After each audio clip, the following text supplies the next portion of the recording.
عالم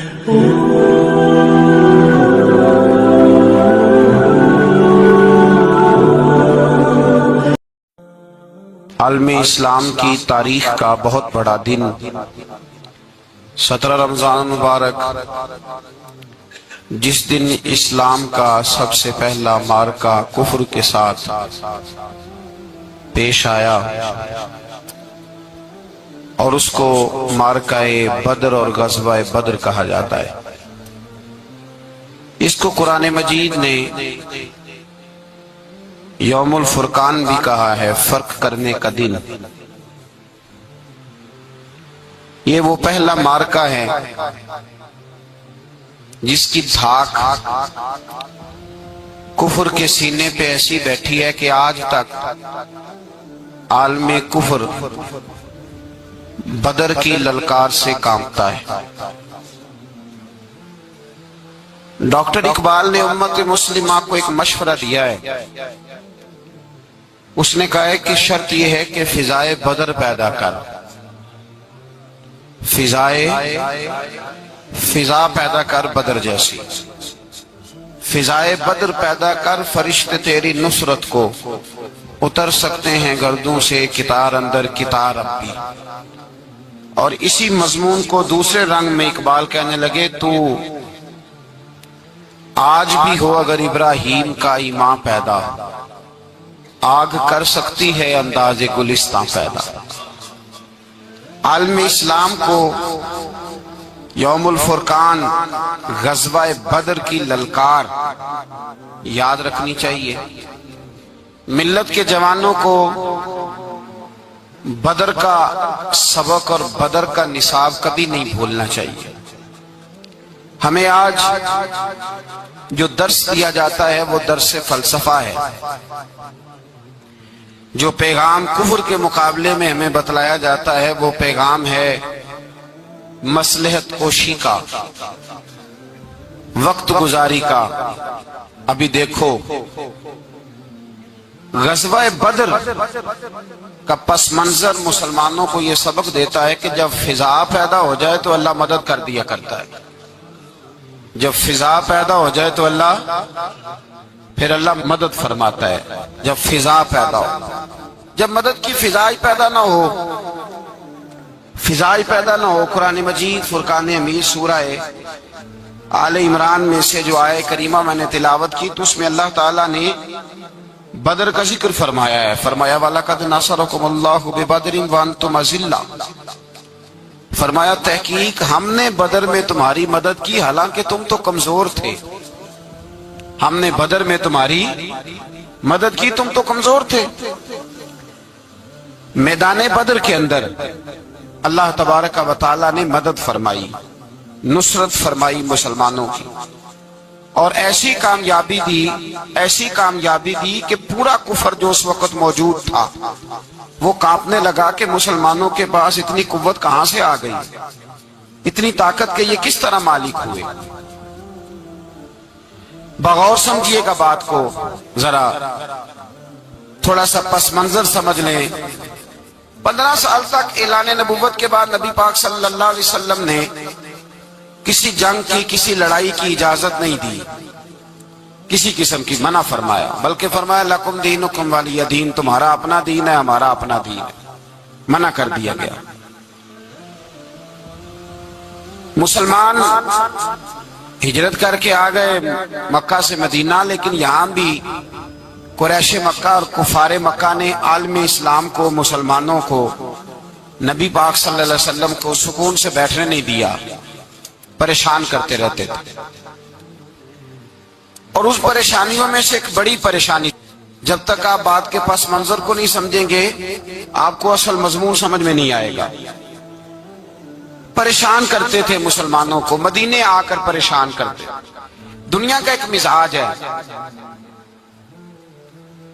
جو آدمی اپنا دروازہ بند کر لیتا ہے لوگ اسے بزدل سمجھتے ہیں، حالانکہ بزدل اور صلح پسند میں فرق ہوتا ہے۔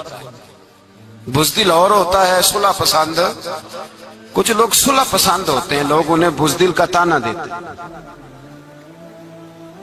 تو جو آدمی دروازہ بند کر لیتا ہے نا یا تھوڑا سا احتیاط کرتا ہے تو لوگ سمجھتے ہیں کہ یہ بزدل ہے، کمزور ہے، میں نے ڈانٹا ہے تو بھاگ گیا ہے۔ حالانکہ ایسا نہیں ہوتا، وہ شخص صلح پسند ہوتا ہے۔ میرے رسول کریم سید عالم صلی اللہ علیہ وسلم کی ذات صلح پسند ہے۔ حضور علیہ الصلوۃ والسلام نے صلح کو اہمیت دی ہے، اور وصلح خیر، صلح ہی بہتر ہے۔ انہی لفظوں کے ساتھ محبوب نے ہمیں تعلیم ارشاد فرمائی، صلح کو درجہ دیا ہے۔ تو 15 سال تک کوئی لڑائی نہیں لڑی۔ اب انہوں نے سمجھا شاید مسلمان بزدل ہیں، یہ تو تلوار ہی نہیں اٹھاتے، یہ تو شاید جانتے ہی نہیں اس فن کو، ان کو تو خبر ہی نہیں۔ یہ کیا کرتے کہ مسلمانوں کو مدینے آ کے تنگ کرتے، گھر تک آ جاتے۔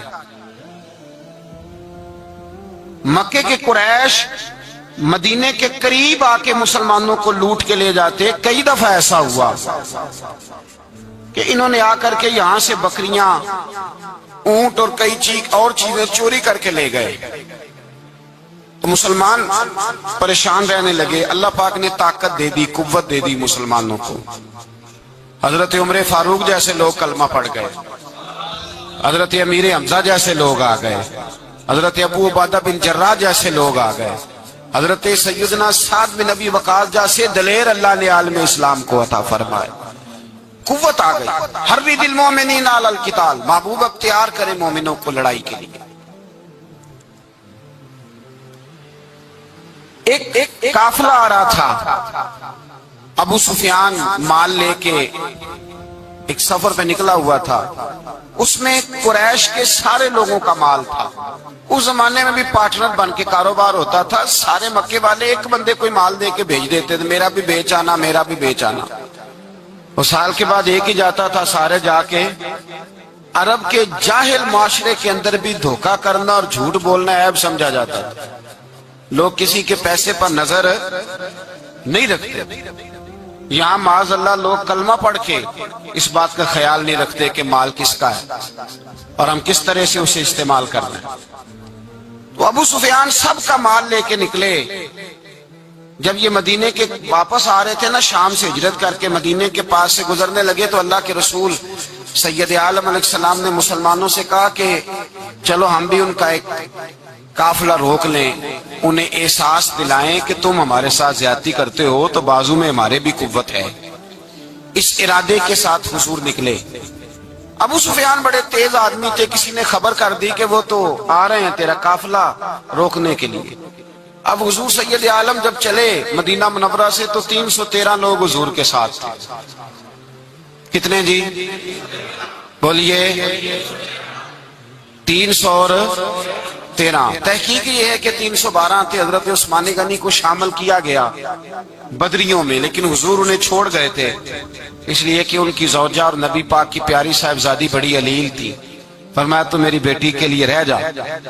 تو 313 لوگ حضور لے کے نکلے، 6 زرہیں، 8 تلواریں، چند گھوڑے۔ خود رسول پاک صلی اللہ علیہ وسلم جس گھوڑے پہ تھے، گھوڑا ایک تھا، سواریاں 3 تھی۔ حضرت مولا علی بھی تھے، جناب زید بھی تھے، نبی پاک بھی تھے۔ فرمایا کبھی تو بیٹھے گا، کبھی علی بیٹھیں گے، کبھی زید بیٹھیں گے، کبھی میں بیٹھوں گا۔ جب حضور کی پیدل چلنے کی باری آتی تو حضرت زید عرض کرتے حضور نہیں آپ بیٹھ جائیں، میں پیدل چلتا ہوں۔ حضرت علی کہتے حضور آپ بیٹھ جائیں، میں پیدل چلتا ہوں۔ تو حضور فرماتے تمہیں ثواب کی زیادہ ضرورت ہے، مجھے بھی تو ضرورت ہے نا۔ تو رسول کائنات سید عالم صلی اللہ علیہ وسلم بھی پیدل چلتے، یہ تھوڑا سا سامان لے کے نکلے۔ ابو سفیان کو اطلاع ہو گئی کہ وہ تو آ رہے ہیں۔ ابو سفیان نے ایک آدمی کو دوڑایا۔ اس زمانے میں جب کوئی بری خبر دینی ہوتی تھی تو وہ آدمی اپنے کان میں سوراخ کرتا تھا، لہو نکال لیتا تھا۔ وہ جس آدمی کو بھیجا اس نے اپنے کانوں سے لہو نکالا، اپنے اونٹ کے کان کاٹ ڈالے، چیخے مارنے لگا، مکے والوں دوڑو، مسلمانوں نے تمہارا قافلہ لوٹ لیا ہے، بھاگو۔ اب وہ تو پہلے دلیر تھے کہ یہ ہم سے چھپتے پھرتے ہیں شاید معاذ اللہ۔ انہوں نے کیا کیا کہ 1000 کا لشکر، ہر آدمی کے پاس گھوڑا، ہر آدمی کے پاس تلوار، نیزہ، سارے عتبہ، عتیبہ، شیبہ، ابو البختری، امیہ بن خلف، ابو جہل، سارے اکٹھے ہو کے آئے اور نکلے میدان بدر کی جانب۔ ادھر ابو سفیان اس آدمی کو بھیج کے تو دریا کے رستے رستہ ہی بدل گیا، مدینے کے رستے آیا ہی نہیں۔ خود بچ گیا، اور جب بچ کے نکلا نا تو اس نے ایک آدمی بھیجا کہ قافلہ محفوظ ہو گیا ہے، تم لوگ فکر نہ کرو۔ اس نے جا کے پیغام دیا ابو جہل کو کہ ابو سفیان کہتا ہے میں بچ گیا ہوں، مجھے کوئی خطرہ نہیں، اب تم لوگ کسی قسم کی تکلیف نہ کرو، تکلف نہ کرو، واپس چلے جاؤ۔ ابو جہل کہنے لگا نہیں، اب تو ہم واپس نہیں جائیں گے، اب تو ہم ان کا کچھ کر کے ہی جائیں گے۔ سمجھ آ رہی ہے میری باتوں؟ پس منظر سمجھ میں آ رہا ہے؟ اب نہیں واپس جانا، نکلے ہیں تو کچھ کریں گے۔ اب جب میدان کے اندر آنے کے لیے تیاری ہو رہی ہے، ادھر سے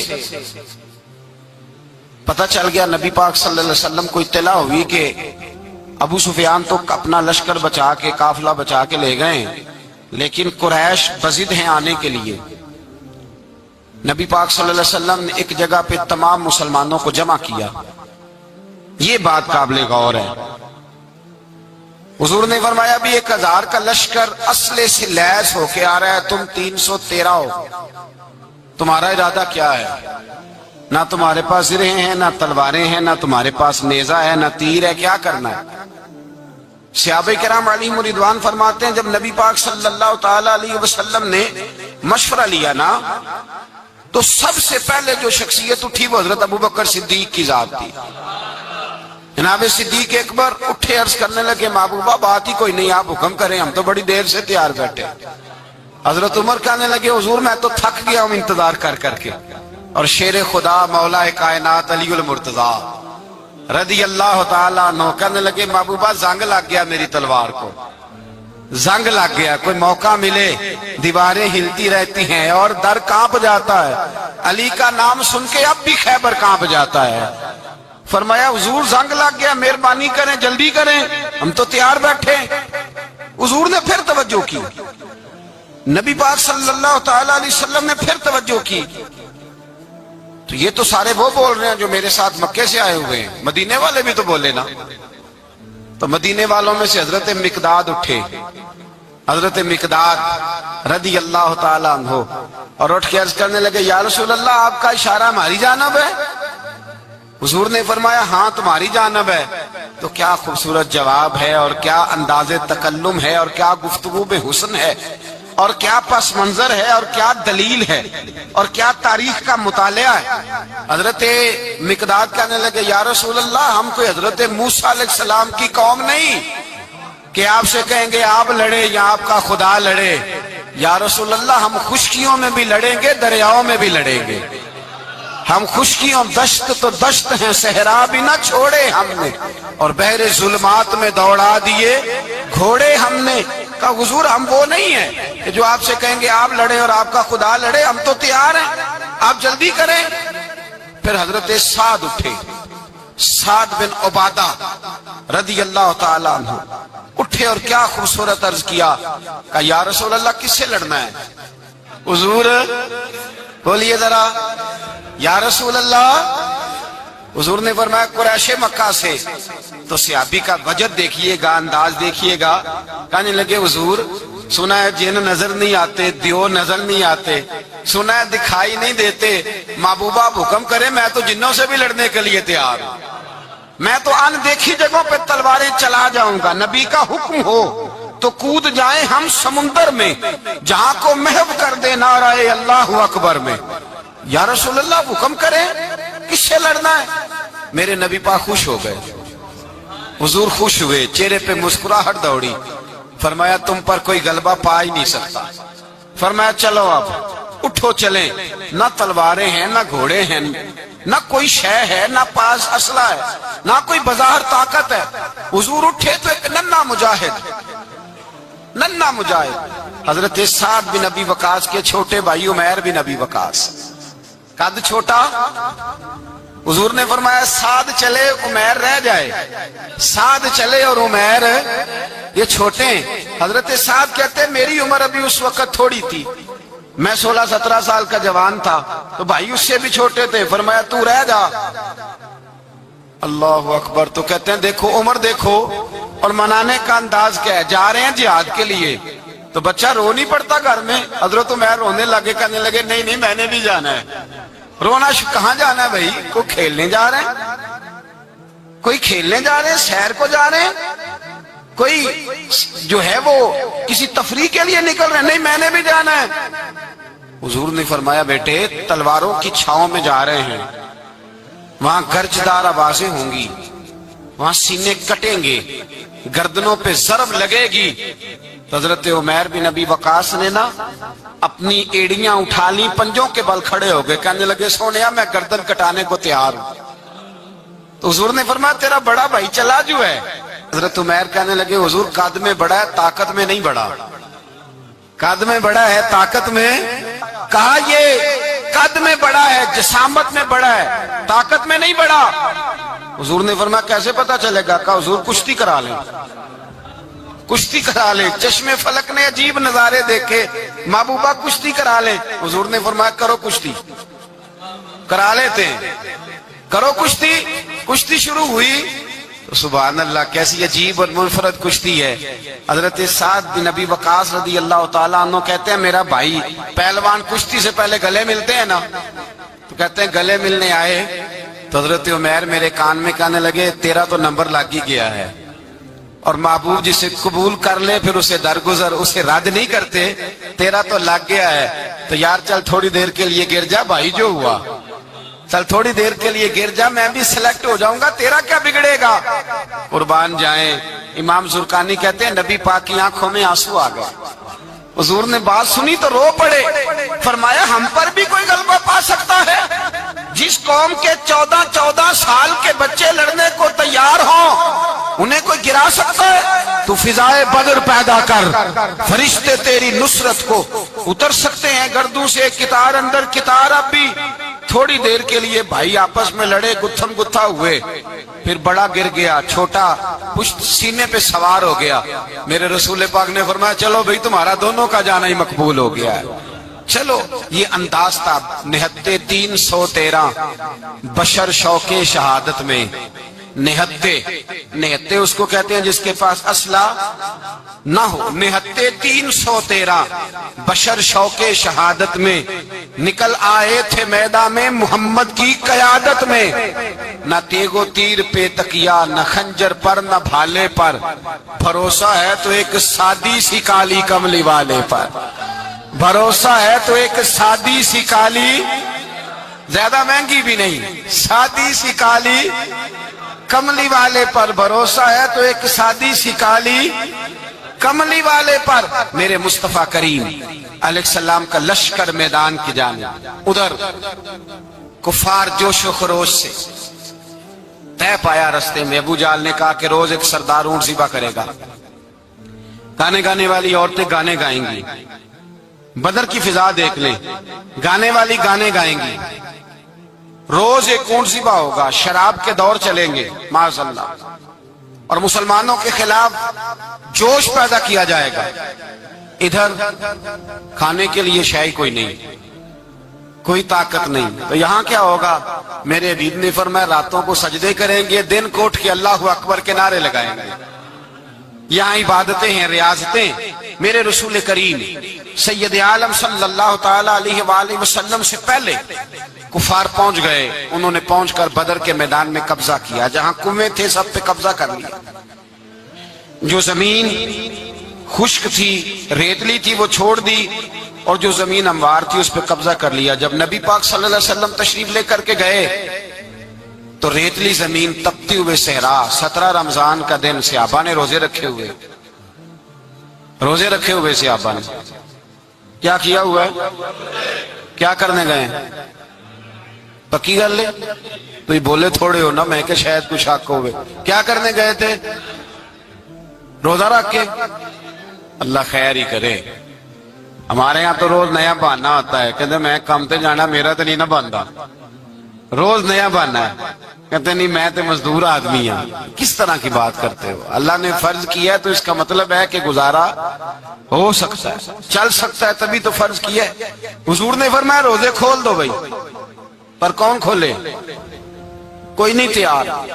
اب اللہ کے رسول نے خود گھوڑے کے اوپر بیٹھ کر کھجور کھائی دوپہر کے وقت، جب حضور نے کھولا تو تب سب نے کھولا۔ 17 رمضان نبی پاک صلی اللہ علیہ وسلم کے آنے سے پہلے انہوں نے کنووں پہ بھی قبضہ کر لیا، ہموار زمین، حضور آئے تو ریتلی زمین ملی، وہیں صحابہ نے ڈیرے لگائے، اب پانی کوئی نہیں، کوئی شے نہیں، تپتا ہوا صحرا، اوپر سے سورج گرمی برسا رہا ہے۔ حفیظ جلندری کہتے ہیں کہ زمین دعا مانگنے لگ گئی، زمین دعا مانگنے لگی، زمین کہنے لگی خدا بندہ مہربانی فرما، تیرے رسول آئے ہیں تو اب ذرا مجھے ٹھنڈا نہیں کر دیتا۔ حفیظ جلندری کا نظریہ ہے، وہ کہتے ہیں زمین دعا مانگنے لگی، زمین کہنے لگی مولا تیرے حبیب کے قدم جب میری اس خاک پہ آئے، الہی حکم دے سورج کو اب نہ آگ برسائے۔ زمین کہتی ہے تیرے حبیب کے قدم جب میری اس خاک پہ آئے، الہی حکم دے سورج کو اب نہ آگ برسائے، میرے دامن سے گر ان کو ہوائے گرم آئے گی تو مجھ کو رحمت للعالمین سے شرم آئے گی، میرے دامن سے گر ان کو ہوائے گرم آئے گی تو مجھ کو رحمت للعالمین سے۔ زمین کہنے لگی مجھے شرم آئے گی کہ محبوب آئے ہیں اور میں یا اللہ مہربانی کر۔ حفیظ جلندری ویسے تو حضور کی دعا، صحابہ کی دعا، سب کی بات ہے، وہ کہتے ہیں زمین نے دعا مانگی، جب دعا مانگی تو اللہ نے بارش عطا کر دی۔ حضور نے فرمایا لو بھی حوض بنا لو، پانی بھر لو۔ صحابہ کہتے ہیں چھوٹے چھوٹے حوض بنا لیے، پانی ہم نے ان کے اندر جمع کر لیا، جانوروں کو پلایا، خود بھی ہم نے وہ پانی رکھا وضو کے لیے، غسل کے لیے۔ فرماتے ہیں اب ریتلی زمین تھی تو سمجھ لیں بارش پڑنے سے پکی ہو گئی، ان کی جانب کیچڑ ہو گیا، پانی ختم ہو گیا، کافروں کی طرف ختم ہو گیا۔ یہاں حالات اس طرح کے ہیں کہ یہاں پانی جمع ہے، وہاں ختم ہوا، اور تاریخ کا عجیب حوالہ دیکھیں، حضور کو شہید کرنے آئے، دو کافر رات کو چپکے سے اس حوض سے پانی پی رہے تھے جو مسلمانوں کا حوض ہے۔ ایک صحابی کہنے لگے حضور کافر پانی پی رہے، ہمارے حوض سے ماروں؟ حضور نے فرمایا نہیں، کافر ہوئے تو کیا ہوا، مخلوق تو ہے نا اللہ کی، پینے دو، پینے دو، ہمارے دروازہ رحمت سے کوئی خالی جا سکتا؟ ایسا کی تیری خیر تیرے میں کدے کی خیر، ایسی پلا کہ جس کا نشہ عمر بھر رہے، اور پلا کے گرانا تو سب کو آتا ہے، مزہ تو تب ہے کہ گرتوں کو تھام لے ساکی۔ کہا نہیں، پینے دو ہی نہیں۔ میرے رسول کریم سید عالم صلی اللہ علیہ وسلم نے میدان بدر میں پڑاؤ کیا، کافر ساری رات دندناتے رہے، شور کرتے رہے۔ جاسوسی کا ایک معیار ہوتا تھا، اب تو فوجوں کی وردی ہوتی ہے، پہچانے جاتے ہیں فوجی کس ملک کے ہیں، کس علاقے کے ہیں، کس جگہ سے ان کا تعلق ہے۔ اس زمانے میں کوئی وردی نہیں ہوتی تھی، ہر قبیلے کا آدمی ہوتا تھا تو لوگ گھس جاتے تھے، جاسوسی آسان ہوتی۔ آئے رات کا وقت ہے تو کچھ جاسوس بھیجے ابو جہل نے، کہا پتہ کر کے آؤ بندے کتنے، اسلحہ کتنا ہے، جوان کتنے، بوڑھے کتنے، ان کا انداز کیا ہے، سارا معلومات کر کے آؤ، کفر کی جو معلومات ہیں اس پر ذرا غور کریں۔ اب وہ شخص آیا، جا کے ابو جہل سے کہنے لگا 313 ہیں، 6 سرہیں اور 8 تلواریں، کوئی کھانے پینے کا سامان نہیں، اور کچھ بچے بھی ہیں، کچھ بوڑھے بھی ہیں، عمیر بن ابی وقاص بھی ہیں، ابو عبیدہ بن جراح جیسے بوڑھے بھی ہیں، کچھ لمبا چوڑا انتظام کوئی نہیں۔ ابو جہل بڑا کھل کھلا کے ہنسا، جاسوس واپس آئے نا تو کھل کھلا کے ہنسا، کہنے لگا اس طرح کرو کہ جنگ کرنے کی ضرورت نہیں، انہیں نا صبح سب کو گھوڑوں کی پشتوں پہ باندھ کے نا تو لے چلتے ہیں مکے، وہاں جا کے دیکھیں گے ان کا کیا کرنا ہے، ان کو باندھ لو گھوڑوں کی اونٹوں کی پشتوں پر، تو وہاں جا کے دیکھیں گے۔ جب یہ بات کی تو جاسوس کہنے لگا ٹھہر جا، پوری بات تو سن لے، میری پوری سن تو لے، تبصرہ تو نے شروع کر دیا ہے۔ اس نے کہا چل سنا پوری۔ اس نے کہا ہے 313 پر سارے سر پہ کفن باندھ کے آئے ہوئے ہیں 313 پر بچے سے لے کر بوڑھے تک، میں جس کو پاس بھی گیا ہوں وہ مصلی پہ بیٹھا ہے اور شہادت کی دعا مانگ رہا ہے۔ مصلی پہ شہادت ہے، مطلوب مقصود مومن، نہ مال غنیمت نہ کشور کشائی، ہیں تھوڑے پر آئے مرنے ہیں، جان دینے آئے ہیں، واپس جانے کا ارادہ کوئی نہیں کسی کا بھی، آئے سارے حضور کے نام پر قربان ہونے۔ ابو جہل ساری رات شراب پیتا رہا، مغویہ گانے گانے والی عورتیں ساری رات گانے گاتی رہیں، اور ادھر انداز بڑا نرالا ہے۔ حضرت ابو بکر صدیق رضی اللہ تعالیٰ عنہ فرماتے ہیں کہ صحابہ نے مشورہ کیا کہ نبی پاک صلی اللہ تعالی علیہ وسلم کی طرف سب سے پہلے توجہ کریں گے کافر، حضور کے لیے کسی محفوظ جگہ کا بندوبست کیا جائے، ایک چھپر، ایک عریش، ایک جھونپڑی پہاڑ کے اوپر بنا دی گئی حضور کے لیے۔ مولا علی شیر خدا خود فرماتے، کہتے ہیں سب سے مشکل کام اس جھونپڑی کی حفاظت کرنا تھا، اس چھپر کی، عریش کی، جس میں حضور تھے۔ جب نبی پاک نے فرمایا نا میرا پہرا کون دے گا، تو کہتے ہیں ابوبکر صدیق تلوار لے کے کھڑے ہو گئے، کہنے لگے سونیا ضرورت ہی کوئی نہیں، میں جو حاضر ہوں۔ تو حضرت علی فرمایا کرتے تھے بتاؤ جو فرعون کے سامنے کھڑے ہوئے وہ زیادہ دلیر تھے یا ابو جہل کے سامنے جو کھڑے ہوئے دلیر ہیں؟ تو حضرت ابوبکر صدیق فرماتے میں پہرے پہ تھا، کافر شرابیں پی رہے تھے اور نبی پاک ساری رات عبادت کرتے رہے، ساری رات حضور نے رو کے گزار دی۔ کہا اے اللہ، کیا لفظوں میں حسن ہے، کہ اے اللہ میرے پاس یہ 313 کل تھے، میں لے کے آ گیا ہوں، اگر آج یہ ختم ہو گئے تو بتا قیامت تک کون تیری عبادت کرے گا؟ اے اللہ یہ 313 ہی تھے جو میں لے آیا، مہربانی فرما۔ ساری رات دعا ہوتی رہی، ساری رات حضور دعا کرتے رہے۔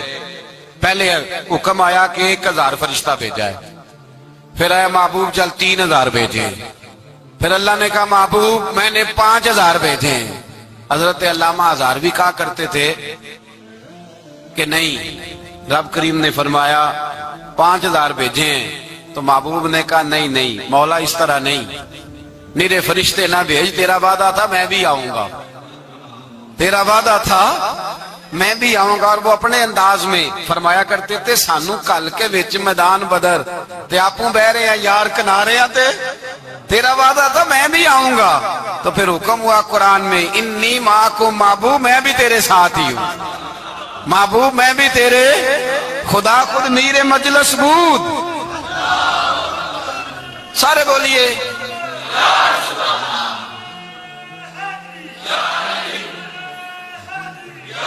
بھئی آج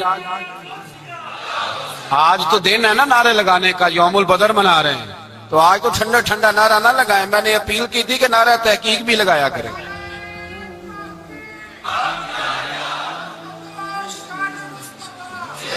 تو بھائی یہ یاد رکھے، سمجھے اس بات۔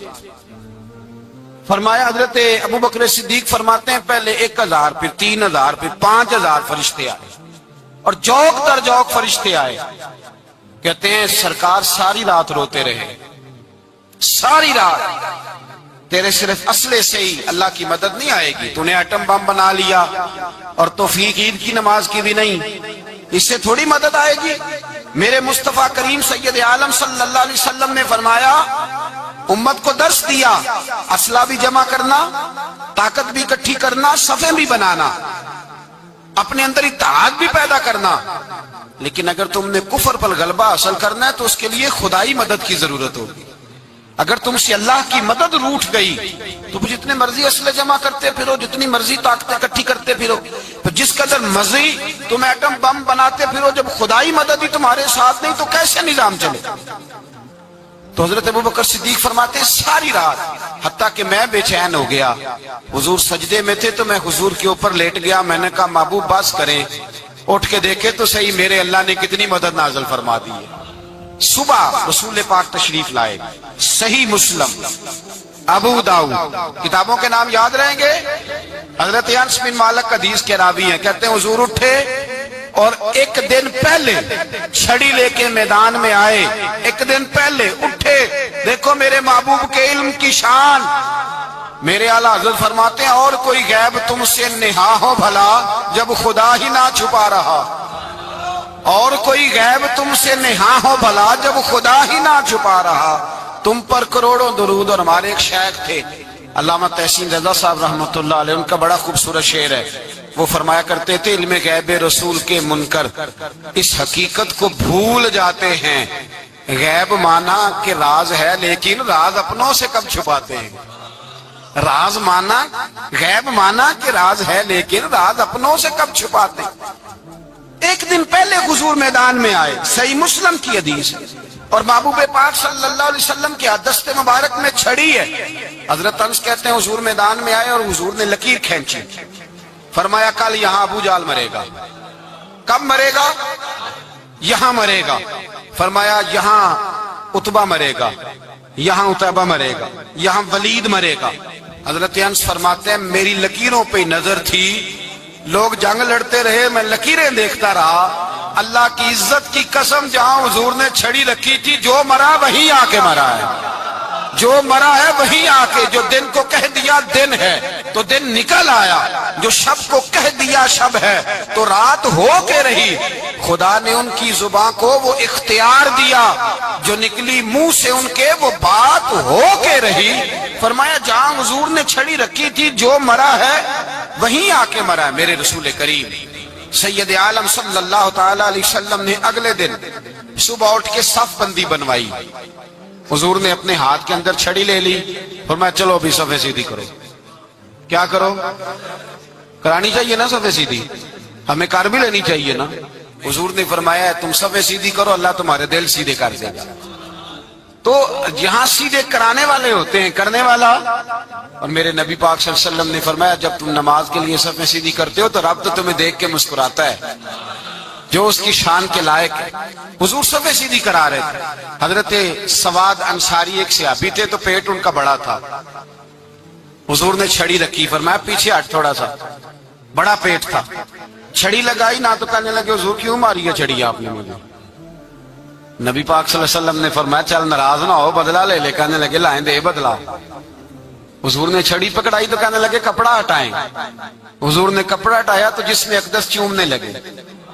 کہنے لگے محبوبہ پتہ نہیں تھوڑی دیر کے بعد کیا بننا ہے۔ میں نے کہا جاتی جاتے بوسے لے لوں حضور، بوسے لے لوں جاتے جاتے مصطفیٰ کریم۔ اور یہ واقعات کئی صحابہ کے، حضرت عکاشہ بن محصن کا بھی ہے اور بھی کئی لوگوں کا۔ میرے رسول پاک علیہ السلام میدان بدر میں، بدر کی فضا عرض کر رہا ہوں، دو صحابی تھے، ایک کا نام حضرت حذیفہ بن یمان اور ایک کا نام حضرت حسین۔ یہ دو صحابی ہیں رسول پاک صلی اللہ علیہ وسلم۔ یہ کہیں سے آ رہے تھے واپس، ابو جہل کی ملاقات ہو گئی۔ جنگ میں جا رہے ہو، اپنے نبی کے لیے آئے ہو، مدد کرو گے؟ انہوں نے کہا نہیں ہم تو ویسے ہی آ رہے تھے۔ ابو جہل نے کہا اگر ویسے ہی آ رہے تھے تو ٹھیک ہے جاؤ، وعدہ کرتے ہو لڑو گے تو نہیں؟ کہا نہیں لڑیں گے۔ یہ دونوں وعدہ کر کے آ گئے حضور کے پاس، کہا یا رسول اللہ ہم نے اس سے وعدہ کر لیا ہے، لیکن ہمارا ارادہ تو لڑائی کرنے کا ہے، ہمیں تو یہاں آ کے پتا چلا ضرورت پڑی ہے۔ تو نبی پاک صلی اللہ علیہ وسلم نے فرمایا تم نے وعدہ کر لیا اب تم نہیں لڑو گے۔ کہا یا رسول اللہ کافر سے وعدہ کیا ہے۔ میرے نبی پاک نے فرمایا کیا تو مومن نے ہے نا۔ کس نے کیا ہے؟ اللہ اکبر۔ کوئی وعدوں کی پاسداری نہیں کرتا۔ میدان بدر میں جہاں ایک ایک فرد کی ضرورت ہے، ایک ایک فرد کی، وہاں رسول پاک نے فرمایا مومن نے وعدہ کیا ہے لہذا ہم دو مجاہد کاٹتے، فرمایا تم بیٹھ جاؤ تم نہیں لڑو گے۔ اب دونوں لشکر آمنے سامنے ہوئے، آمنے سامنے۔ سب سے پہلے آنے والوں میں سے ادھر سے ولید آیا، عتبہ آیا، اس کا بھائی شیبہ آیا، یہ تین آئے۔ کہنے لگے حضور ہمارے مقابلے میں بھیجے۔ نبی پاک نے انصار میں سے بھیجا، کہنے لگے یہ نہیں ہمیں چاہیے، ہمارے مقابلے میں قریشی اور ہاشمی بھیجو۔ برادری کا بڑا شوق تھا نا قریشی۔ حضور نے فرمایا چلو تمہارا جدی مرنے کا ارادہ ہے تو بھیج دیتے ہیں، ٹھیک ہے تمہارے پائے کے بھیج دیتے ہیں۔ حضور نے فرمایا چلو امیر حمزہ اٹھو۔ حضرت امیر حمزہ اسد اللہ و رسولہ اٹھ کے کھڑے ہو گئے، فرمایا چلو علی آپ بھی اٹھو۔ شیر خدا تو یوں اٹھے کہ جیسے پہلے سے ہی کھڑے تھے۔ حضور نے فرمایا چلو ابو عبادہ بھی اٹھے، تینوں صحابی اٹھے۔ حضرت عبادہ ذرا بوڑھے تھے، ان کے لیے تھوڑا مشکل ہوا دشمن کو سنبھالنا، باقی تو دونوں نے کاٹ کے رکھ دیے دشمن۔ اور حضرت علی رضی اللہ تعالیٰ نے دیکھا نا جناب عبادہ ذرا زخمی ہو گئے، ذرا زخمی ہو گئے، دشمن ان کا بھاری ہو رہا تو دوڑے گئے، مارا، حضرت عبادہ کا دشمن بھی مارا، اور جناب ابو عبادہ کو کندھوں پہ اٹھا کے در رسول پہ لے گئے۔ کہنے لگے سونیا یا رسول اللہ آپ کے دشمن میں مار آیا ہوں، غلام بچا کے لے آیا ہوں، یہ میں لے آیا ہوں آپ کی، یہ شان ہے حضرت علی شیر خدا کرم اللہ۔ اب جنگ کا نکارہ بجا، کہاں 1000؟ ایک مورخ کہنے لگا نہیں پورا 1000 نہیں تھا، 950 تھا۔ میں کہا چل تو 900 کر لے یار، اس میں کون سی حرج والی بات ہے؟ پھر بھی 900 اور 300 کا کیا مقابلہ؟ اور پھر اسلحے سے لیس 1000 کا لشکر۔ میرے رسول کائنات سرور عالم صلی اللہ علیہ وسلم جب جنگ چھڑی، امیہ بن خلف بڑا مارتا تھا حضرت بلال کو، جناب بلال کے قابو ہی آ گیا۔ حضرت بلال کے قابو آ گئے، کہنے لگا معافی مل جائے گی، معافی مل جائے گی، معافی مل جائے گی، دوڑنے لگا۔ حضرت عبد الرحمن بن عوف کہنے لگے بلال جب کوئی معافی مانگے تو دے دینی چاہیے، فرمایا سب کو دینی ہے، اس ظالم کو نہیں دینی۔ پکڑ کے مارا جناب سیدنا بلال حبشی رضی اللہ تعالیٰ، پکڑ کے مارا، فرمایا مجھے بڑی سزائیں دیتا۔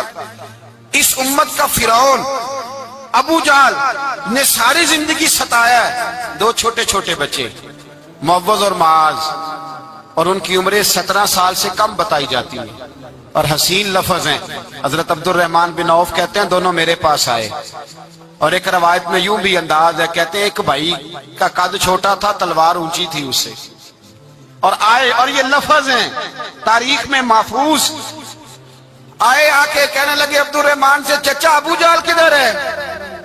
تو میں نے کہا تم نے کیا کرنا ہے؟ ان کا جواب پتہ کیا ہے؟ یہ نہیں کہا کہ دین کا دشمن ہے، یہ نہیں کہا بڑا ظالم ہے اس لیے مارنا ہے، کہا تم کیا کرو گے؟ تو جواب وہ شاہ نامہ اسلام نے اپنے لفظوں میں بیان کیا، کہنے لگے مریں گے۔ زیادہ یہی ہے نا کہ ہم کمزور ہے، پوچھنے کا سٹائل یہ تھا کہ تم بچے ہو، تم نے کیا کرنا ہے؟ تو پتہ ان کا جواب کیا ہے؟ حفیظ جلندری کہتے ہیں وہ کہنے لگے مریں گے یا ماریں گے ناری کو، سنا ہے گالیاں دیتا ہے وہ محبوب باری کو صلی اللہ علیہ وسلم، کہنے لگے ہمارے نبی کو معاذ اللہ برا کہتا ہے، چھوڑیں گے نہیں، جانا ضرور ہے، اگر اسے مار نہ سکے تو مار کے تو آ جائیں گے نا، جانا ضرور ہے۔ تو کہتے ہیں ہم نے اشارہ کیا، میں نے کہا وہ گھوڑے پہ جا رہا ہے وہ دیکھو، کہتے ہیں بس چھلانگے لگاتے دوڑے، بھاگے گئے، ایک نے اچھل کے تلوار ماری، دوسرے نے بھی گرایا، تیسرے نے بھی زخمی کیا۔ ابو جہل نے تلوار ماری تو ایک بھائی کا بازو کٹ گیا، بازو کٹ گیا تو ہلکا سا گوشت لٹک رہا تھا، اس نے پیر رکھ کے گوشت بھی جدا کر دیا اور کاٹا ابو جہل کو۔ جب نیچے گرا تو اب عبداللہ ابن مسعود آئے، دیکھا کچھ جان باقی ہے، رسی جل گئی، بال نہیں گئے۔ حضرت عبداللہ ابن مسعود جب گلا کاٹنے لگے تو کہنے لگا ذرا نا گردن نیچے سے رکھ کے کاٹنا، گردن ذرا نیچے رکھ کے کاٹنا۔ فرمایا کیوں؟ کہنے لگا ذرا سردار ہوں، گردنوں میں پڑی گردن میری اونچی نظر آنی چاہیے، رسی جل گئی پر بال، کہنے لگا ایسا نہ ہو غلاموں میں پڑی ہو تو چودھری کی گردن لہذا ہی نہ نظر آئے، ذرا نیچے سے رکھ کے کاٹنا۔ حضرت عبداللہ ابن مسعود رضی اللہ تعالیٰ انہوں نے گردن کو کاٹ ڈالا۔ میرے بھائی اب جنگ ختم ہونے لگی، آہستہ آہستہ دونوں بچے اپنی تلواریں لے کے در رسول پہ آئے۔ ایک کہنے لگا میں نے مارا ہے، دوسرا کہنے لگا حضور میں نے مارا ہے۔ حضور نے فرمایا تلواریں دکھاؤ، خون کس کو لگا ہے؟ جب خون دیکھا تو دونوں کو ایک جتنا لگا تھا۔ میرے حبیب مسکرائے، فرمایا تم دونوں نے مارا ہے، تم دونوں نے مارا ہے۔ میرے رسول پاک سید عالم صلی اللہ تعالی علیہ وسلم نے دیکھا امیہ بھی مر گیا، ابو البختری، اتبا، اتیبہ، شیبہ، امیہ بن خلف، بڑے بڑے دشمن مر گئے، 70 کے قریب قتل ہوئے، 70 کے قریب گرفتار ہوئے، باقی بھاگ گئے، 14 صحابہ صرف شہید ہوئے۔ ان کے جو مر گئے نبی پاک نے کنویں کے اندر پھینک دیے، اور کنویں کے سرانے کھڑے ہو کے ذمہ داری سے، سیاستہ کی روایت عرض کر رہا ہوں، ذمہ داری سے حضور نے بدر کے کنویں پہ کھڑے ہو کے فرمایا او کافرو، او فلاں بن فلاں، او فلانے کے بیٹے فلانے، تم نے دیکھ لیا میرے رب کے وعدے کتنے سچے ہیں؟ حضرت عمر کہنے لگے حضور مردوں سے آپ باتیں کر رہے ہیں؟ تو نبی پاک نے فرمایا عمر جتنا تم سن رہے ہو اتنا یہ بھی سن رہے ہیں، اگر کافر سن سکتے ہیں تو داتا علی اجمیری نہیں سن سکتے، اگر کافر سن سکتے ہیں تو معین الدین اجمیری نہیں سن سکتے؟ کہاں بیٹھ کے تو عقیدہ پڑھتا رہا ہے؟ اگر مشرکوں بے ایمانوں کا آواز آتی ہے تو کیا حضرت ابو ہریرہ اپنی قبر میں نہیں سنتے؟ غوث اعظم جیلانی نہیں سنتے؟ میرے اعلیٰ حضرت کا عقیدہ ہے، وہ فرماتے ہیں واللہ وہ سن لیں گے اور فریاد کو پہنچیں گے ہم۔ اتنا تو ہو کوئی فریاد کرے دل سے، اتنا تو ہو کوئی فریاد کرے دل سے، اور اگر کافر اور بے ایمان کنویں میں گرا سن سکتا ہے تو کیا آمنہ کا لال اپنے مزار میں نہیں سن سکتے؟ کہاں سے لوگ عقیدہ لے آتے ہیں؟ میرے نبی پاک نے فرمایا سنتے ہیں۔ سلام دیتے ہو جب قبرستان جاتے ہو؟ کیا کہتے ہو؟ تو سلام کس کو کہا جاتا ہے؟ اس کو کہا جاتا ہے جو وعلیکم السلام کہے، اس کو کہا جاتا ہے جو